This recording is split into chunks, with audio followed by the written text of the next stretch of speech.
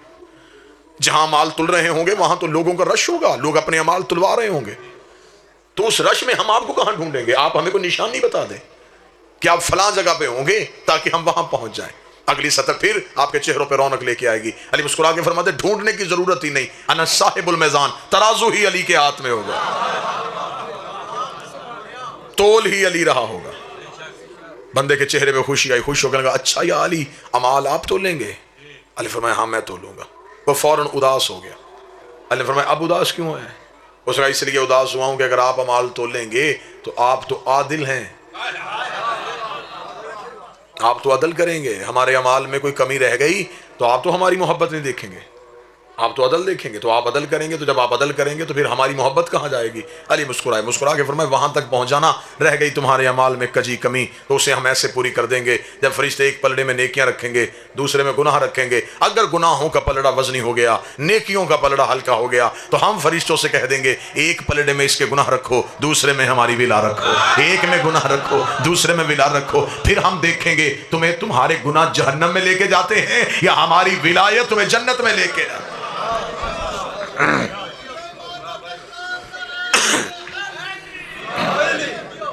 لہذا امام وہ ہونا چاہیے جو بروز قیامت ہماری مدد کر سکے۔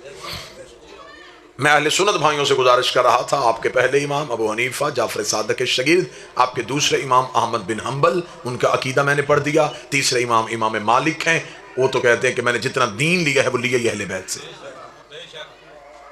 مالکی آج بھی ہاتھ کھول کے نماز پڑھتے ہیں۔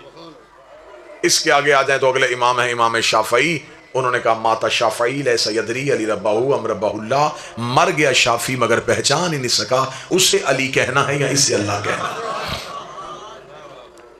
لہٰذا مرنا ہے، قبر کی چار دیواری میں جانا ہے، امام اس سے بنانا جو تیری بخشش کروا سکے۔ اتنا اہم ہے امام، اتنی ضرورت ہے مذہب میں امام کی۔ میں بات آسان کر دیتا ہوں تاکہ پنچایتی زمیندار بندوں تک بات پہنچے۔ جو بندہ یہاں ہاتھ رکھ کے نماز پڑھتا ہے وہ اپنی مرضی سے نہیں پڑھتا، اپنے امام کے کہنے پہ پڑھتا ہے۔ ایسے میں ٹھیک کہہ رہا ہوں، تھوڑی ہوں ہاں تو آپ کریں گے نا۔ یہ جس نے یہاں ہاتھ رکھے اس نے اپنی مرضی سے رکھے، اسے کس نے کہا؟ کیونکہ اس نے تو نبی دیکھا ہی نہیں، اس کے امام نے کہا کہ نبی یہاں ہاتھ رکھ، ڈاکٹر صاحب اس نے یہاں رکھ لی۔ جس نے یہاں رکھے اس نے کس کے کہنے پہ؟ جس نے یہاں رکھے، جس نے کھول کے پڑھی، امام کے کہنے پہ نا۔ اب ہم میں سے کسی نے نبی دیکھا نہیں، ہم نے اپنے اپنے اماموں سے پوچھا کہ نبی کیسے پڑھتے تھے۔ ایک امام نے کہا یہاں ہاتھ رکھتے تھے، ایک نے کہا نہیں یہاں رکھتے تھے، ایک نے کہا یہاں ہاتھ رکھتے تھے، ایک نے کہا کھول کے۔ عقل تسلیم نہیں کرتی۔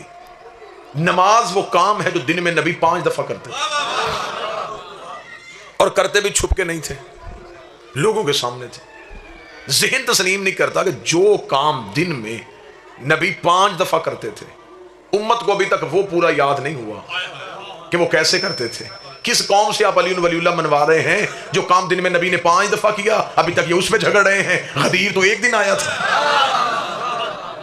غدیر میں سارے مسلمان اکٹھے کیسے ہو جاتے؟ ابھی تو یہ نماز میں اکٹھے نہیں ہوئے۔ کوئی کہتا یہاں ہاتھ رکھتے تھے، کوئی کہتا یہاں ہاتھ رکھتے۔ یہ جو فرق آیا نا اماموں کا، جھگڑا شیعہ سنی کا نہیں، جھگڑا ہے اماموں کا۔ ایک امام نے یہاں رکھوا دیے، ایک نے یہاں رکھوا دیے، ایک نے یہاں رکھوا دیے، ایک نے کھلوا دیے۔ یہ جو فرق تھا اسی فرق سے فرقے بن گئے۔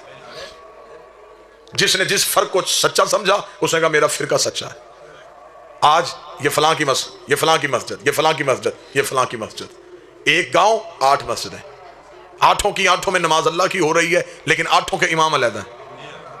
میں ٹھیک کہہ رہا ہوں یا غلط کہہ رہا ہوں؟ ہر ایک مسجد بنی ہے امام کے نام پہ، اللہ کے نام پہ مسجدیں نہیں بنی، اماموں کے نام پہ مسجدیں بن گئی۔ یہ فلاں مسلکی ہے، یہ فلاں مسلکی ہے، یہ فلاں مسلکی ہے۔ 1400 سال ہو گئے مسلمان گردنیں کاٹ رہے ہیں، تیری نماز غلط ہے، تیرا روزہ غلط ہے، تیرا وضو غلط ہے، میری نماز ٹھیک ہے، میرا روزہ ٹھیک ہے، میرا وضو ٹھیک ہے۔ اب یہ بحث نہ کرو کہ نماز کس کی ٹھیک ہے، پہلے یہ پتہ کرو امام کس کا ٹھیک ہے۔ جس کا امام ٹھیک ہوگا اس کے عمل ٹھیک ہوں۔ اگر امام ہی غلط ہوا تو پھر اس کا مطلب ہے کہ بنیاد ہی غلط ہو جائے گی۔ کو بات سمجھ میں آ رہی ہے نہیں آ رہی؟ اب اماموں کا کام تھا ہم تک دین پہنچانا۔ چلے بات بڑی آسان کر دیتے ہیں اور بالکل مختصر کر دیتے ہیں۔ پڑھنے والے احباب تشریف فرما ہیں، حکم کی تمیل ہو گئی، دارین کا حکم تھا، میرے بھائی عدنان کا حکم تھا، وعدہ وفا ہو گیا. بس آخری سطرے کو میں آپ کے سامنے اب مجمع سے میں نتیجہ لوں گا اور نتیجے کے بعد میں آپ کو سلام کر دوں گا کہ دین لینا کس سے چاہیے. اور میں ایسی بہترین دلیل دوں گا کہ آپ کے ذہنوں میں ساری زندگی یہ دلیل رہے گی. میں آپ کے سامنے تقریر کر رہا ہوں. 35-40 منٹ تقریر کرنے کے بعد میں اعلان کروں کہ جو میں نے تقریر کی ہے میرے مجمع سے کوئی بندہ اٹھ کے مجھے لفظ بلفظ سنائے. ایسا ہو سکتا ہے؟ جو خاموش بیٹھے ان کا دعویٰ ہے نہیں سنائی جا سکتی، کیونکہ آپ سن رہے ہیں، یاد نہیں کر رہے. یاد بھی کر سکتے تو پھر بھی غلطی تھی. آپ لکھ بھی رہے ہوتے تو پھر بھی غلطی تھی. لہجے کی روانی وہ نہیں ہے، لفظوں کی ترتیب وہ نہیں ہے، الفاظ کا استعمال وہ نہیں ہے. ایسا ہی ہے. میں 35 منٹ تقریر کروں تو اتنے بندے بھول سکتے ہیں اور اگلے لمحے پہ بھول سکتے ہیں. میں اس سے سادہ دلیل اور اس سے آسان مثال میں نہیں دے سکتا. مجھ جیسے طالب علم کی 35 منٹ کی تقریر اتنے پڑھے لکھے بندوں کو یاد نہیں ہو سکتی، تو نبی کی 23 سال کی تبلیغ چند دن پہلے بت چھوڑنے والے بندوں کو یاد کیسے ہوگا؟ مثال بڑی آسان اور اسی سے میں نتیجہ دے دوں. میں تقریر کروں، میں تقریر کرنے کے بعد میں چلا جاؤں. تقریر میری ایک تھی، یہ 150 بندے نے سنی. یہ لوگ اپنے اپنے گھروں میں گئے. کسی نے پوچھا کہاں گئے تھے؟ جی مجلس پہ گئے تھے. وہاں کون آیا تھا؟ وہاں ایک خطیب آیا تھا آصف الوی. کیا پڑھا اس نے؟ اب آپ نے میری تقریر اپنے انداز میں سنائی، آپ نے اپنے طریقے سے سنائی. تقریر میری تھی، سنائی آپ نے. اب آپ نے جب اپنے طریقے سے سنائی تو میری اور آپ کی تقریر میں فرق آ گیا. وہ بات جب اگلے کان تک پہنچی تو تقریر بدل چکی تھی. جس بندے کو آپ نے سنائی وہ مجھے گجرات ایک مجلس میں ملا. اس نے کہا جی آپ مچھیانہ گئے تھے؟ جی گیا تھا. آپ نے یہ تقریر کی تھی؟ میں نے یہ تو نہیں کی تھی. وہ کہے گا جس نے مجھے سنائی اس نے یہ سنائی. تو اس کا مطلب ہے جتنے راوی بدلتے گئے. میں تو دین کا بالکل آغاز آپ کے سامنے سنا رہا ہوں. ابتدائیہ ہوا کیا دین کے ساتھ؟ یہ ڈھونگ دین کے ساتھ کیا ہوا؟ یہ آج تک فرقوں میں ڈرامہ کیا ہے؟ جتنے راوی بدلتے گئے اتنی تقریر بدلتی گئی. قصور میرا نہیں، قصور ہے راویوں کا. راویوں نے میری تقریر کمزور کر دی. قصور نبی کا نہیں. نبی نے ایک دین بنایا تھا، ایک ہی دین بتایا تھا. جیسے راوی بدلتے گئے ویسے دین بدلتا گیا. جو نبی کی اور بتانے والے کی تقریر میں فرق آیا، اس فرق سے فرقہ بن گیا. ایک نے کچھ سنایا، دوسرے نے کچھ سنایا، تیسرے نے کچھ سنایا. دین ایک تھا، باہر نکلا، کئی حصوں میں تقسیم ہو گیا. اب آپ کہیں کہ آپ شیعوں نے بھی تو فرق لیا، آپ نے کہاں سے لیا؟ ہم مطمئن ہیں. اب میں اپنا اطمینان آپ کو سنانے لگا ہوں اور اتنا اچھے طریقے سے سنانے لگا ہوں کہ میرا خیال ہے کہ پھر پوری زندگی آپ کو یہ جملہ یاد رہے گا. میں نے کہا کہ تقریر آپ لوگوں کو یاد نہیں ہوئی، آپ نے آگے سنائی، فرق آ گیا. ایسا ہی ہے. اب جس بندے نے میری تقریر مکمل لینی ہو وہ ان میں سے کسی بندے سے نہ پوچھے. یہ بیٹھا ہوا ہے سامنے ایک نوجوان، اس کے ہاتھ میں موبائل کیمرہ، یہ میری تقریر ریکارڈ کر رہا ہے. اس کے پاس ایک ایسا آلہ ہے جس میں یہ صلاحیت ہے کہ وہ میرے لفظوں کو محفوظ کر سکتا ہے. میں بالکل نتیجہ دے کہ آپ کو سلام کرنے لگا، بالکل زحمتیں تمام ہو گئی. اس کی صلاحیت نے میرے لفظوں کو محفوظ کر لیا. اب کل کو یہاں پہ کوئی بندہ ہے وہ کہے جی کل آصف الوی صاحب یہاں آئے تھے، مجلس پڑھی تھی. جی پڑھی تھی. کس بندے نے سنی؟ فلاں فلاں بندے نے سنی. وہ ایک ایک بندے کے کر گیا، کسی نے کوئی سنائی، کسی نے کوئی سنائی، کسی نے کوئی سنائی. وہ سر پکڑ کے بیٹھ گیا. اس وقت تقریر وہ ایک کر کے گیا ہے.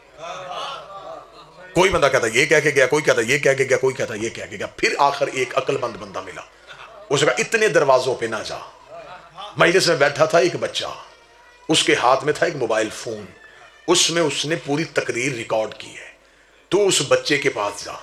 اب یہاں اس بندے کے ساتھ علاقے کے بوڑھے لڑنا شروع کر دیں کہ تو بوڑھوں کے ہوتے ہوئے بچے سے کیوں پوچھ رہا ہے.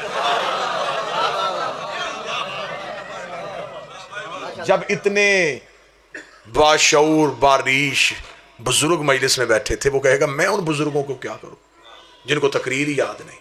اس بچے کے پاس وہ صلاحیت تھی جس نے تقریر کو محفوظ کیا ہوا ہے. اگر وہ بندہ اس موبائل فون کو محفوظ کر لے، 25 سال کے بعد بھی اسے آن کرے، میں ویسے ہی بولنا شروع کر دوں گا جیسے اب بول رہا ہوں. نہ لہجہ بدلا، نہ لفظ بدلے، نہ جملے بدلے، نہ تقریر بدلی، نہ ماحول بدلا، ہر چیز دوبارہ پھر وہیں کی وہیں تازہ ہو گئی۔ مجھے عزت قرآن کی قسم ہے، ہمیں گالیاں دے لو، ہمیں دیواروں پہ کافر لکھ دو، ہم شیعوں کو مشرک کہہ دو، ہم بڑے مطمئن ہیں دین کے معاملے میں۔ ہم نے دین بادشاہت سے نہیں لیا، ہم نے دین لیا ہے امامت سے۔ نبوت بول رہی تھی، امامت محفوظ کر رہی تھی، نبوت بول رہی تھی، امامت محفوظ کر رہی تھی۔ 25 سال کے بعد علی نے آ کے مدینے کی مسجد میں نماز پڑھائی تو اندھے صحابی نے چیخ مار کے کہا آج محمد والی نماز یاد آئے۔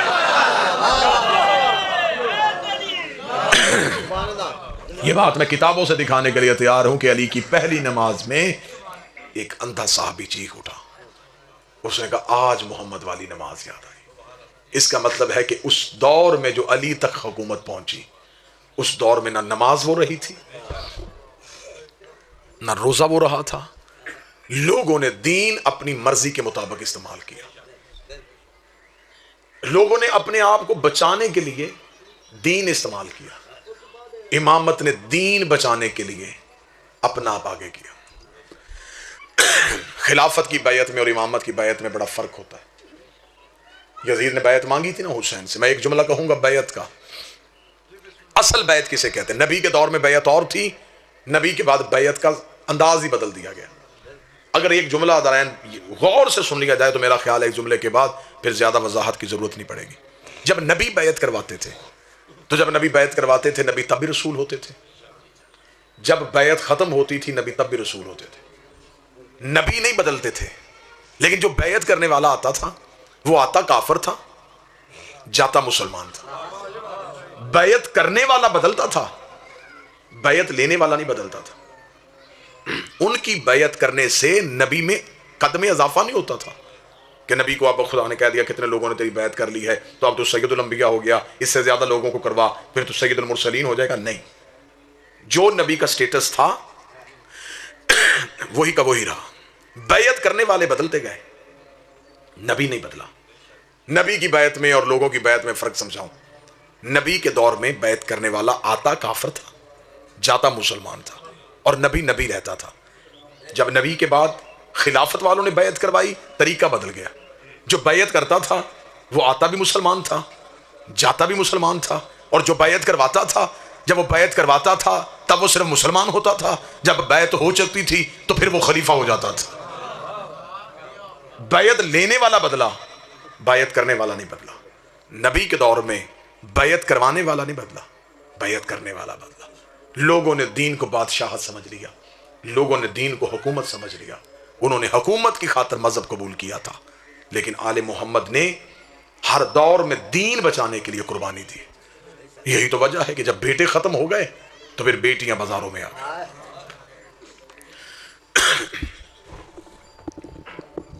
لوگوں نے سمجھا تھا کہ شاید علی کے بیٹے مارے جائیں گے تو پھر دین بچانے والا کوئی نہیں ہوگا۔